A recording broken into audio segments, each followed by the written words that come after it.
नमस्कार ताईंनो, मुख्यमंत्री माझी लाडकी बहीण योजनेचा फेब्रुवारी महिन्याचा हप्ता पात्र असलेल्या लाडक्या बहिणींच्या बँक खात्यात जमा होण्यास सुरुवात झाली आहे आणि या संदर्भातील अधिकृत माहिती महिला व बाल विकास विभागाच्या मंत्री अदिती तटकरे यांनी फेसबुकवरती पोस्ट करून सांगितलेली आहे।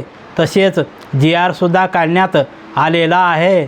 तर मुख्यमंत्री माझी लाडकी बहीण योजनेचा फेब्रुवारी महिन्याचा 1500 रुपयाचा हप्ता 27 मार्च 2026 पासून सर्व पात्र महिला लाभार्थ्यांच्या आधार लिंक असलेल्या बँक खात्यात जमा होण्यास सुरुवात झाली आहे।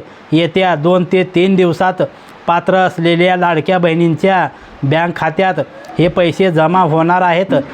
यासाठी 277 कोटी इतका निधी मंजूर करण्यात आला आहे। त्यामुळे एकदा नक्की चेक करा की तुमच्या बँक खात्याला आधार लिंक आहे का नाही, कारण काही वेळा ते आपोआप ऑटोमॅटिक बंद इनॅक्टिव्ह सुद्धा होते। त्यामुळे तुमच्या बँक खात्यात हे पैसे येण्यासाठी अडचण निर्माण होऊ शकते।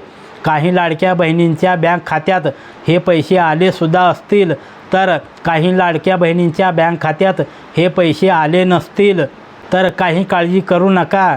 येत्या 1 ते 2 दिवसामध्ये हे पैसे तुमच्या बँक खात्यात नक्की जमा होतील। तर हे पैसे तुमच्या बँक खात्यात जमा झाले का नाही हे कमेंट करून नक्की सांगा। त्याच महत्त्वपूर्ण व्हिडिओसाठी आत्ताच आपल्या चॅनलला सबस्क्राईब करून ठेवा। धन्यवाद।